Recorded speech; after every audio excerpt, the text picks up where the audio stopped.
Is Mr. Rob Rowan here again. In this video, I just want to highlight a part of Janet Cage that I think is going to get a little bit overlooked. You know, she's a new DLC cameo and she's got some crazy Sentos stance stuff, so of course that's what we're going to be seeing most, as well as some, you know, combo highlights with a bunch of aerial punches. That's, you know, cool stuff. It's the obvious cool stuff, and also seems pretty strong. But something that I don't see people talking about is the nut punch, because while everything else has pretty obvious strengths, like, you know, you can extend combos, or you can do some ridiculous pressure while she just does that. The nut punch seems like, yeah, okay, it's just a mid special move, and oh yeah, it's a restand, I guess that's a strength, but it's actually pretty good in numerous ways. So firstly, it's a restand. So any combo I do like this, I have the opponent kind of close to me, they're plus 34, so I can easily dash in, and my overhead is guaranteed, meaning that the opponent can't mash it out. They can still block it correctly, but when Rain has a guaranteed situation that the overhead can come out, he can every time just go for a throw instead. And Janet also has a damaging throw, so if you go for a forward throw here, that's a pretty damaging mix-up. It's either a full combo or a 14%.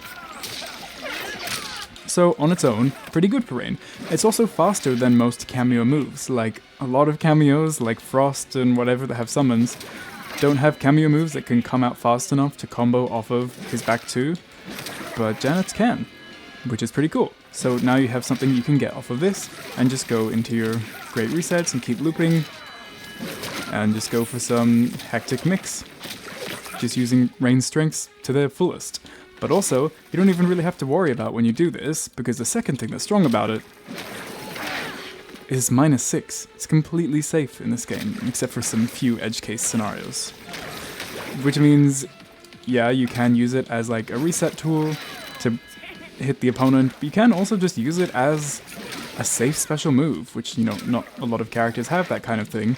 So at the end of strings that are cancelable like this, or Omni-Man's forward 4-1 is another one that comes to mind, where the opponent knows that you're probably not going to be doing something afterwards, because, you know, you don't have a safe special move, unless I go for this, but that's not going to hit them, so they start to press buttons there. So if I go for this mid, people get hit by that a lot. A lot, because they think it's their time to dash in and go for buttons, but then you're throwing out this mid, and then, even if they block it, you're totally safe at -6. So it's a really good, just safe special move that's fast, safe, and when it hits or is used in a combo, it leads to a great restand that for Rain, particularly, can lead to a cool throw mix. Then, also, it has properties of being an invincible reversal. I get sweeped, but I can use this as a wake up, and hey, I'm invincible. It gives me kind of a meterless option to wake up instead of using my armor. And it is also completely invincible, so if someone has like a double hitting attack, like for example Rain's standing 2, it'll still blow right through that. So pretty cool, good wake up option. Something that is rarer about this though, is that it is an invincible reversal. A lot of cameos that have, you know, invincible wake-ups don't have the properties as a block reversal, like for example Striker, or I don't know, the only two that I think are this, I can think of, is Sub-Zero and Serena. Like Jax has an invincible wake-up, but doesn't have an invincible block reversal.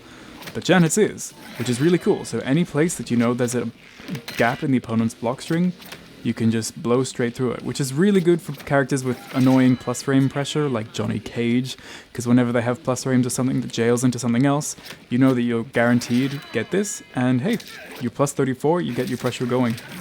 You can jail into whatever high from this close. So that's really, really powerful, and also check this out. So if I get Omni-Man to go just do a full string that, you know, doesn't have gaps, and if I do something at the end of it, so perhaps I use it at a kind of silly time, the opponent kind of tries to bait me. As a block reversal, it's -6, and I don't know if this is accidental, because as a wake-up attack, you can't see that, but it's like -20. So using this in block strings is basically completely safe. The only chance of it messing up is if the opponent like has the slightly right timed thing where the invincibility wears out, but this one has a long period of invulnerability, so it seems like it's a great block reversal. Completely safe, so you can't mess up using it and get punished for it. It's invincible for a decent amount of time, and you can also use it like as a wake-up option, and it reaches decently far. This is a little ridiculous of a distance, but that's pretty amazing. It has a lot of functions that I don't think people are gonna initially think it's useful for. So that's all I want to point out. A little bit of a rant, but I wanted to point it out. Thanks for watching, and I'll see you in the next one. Bye.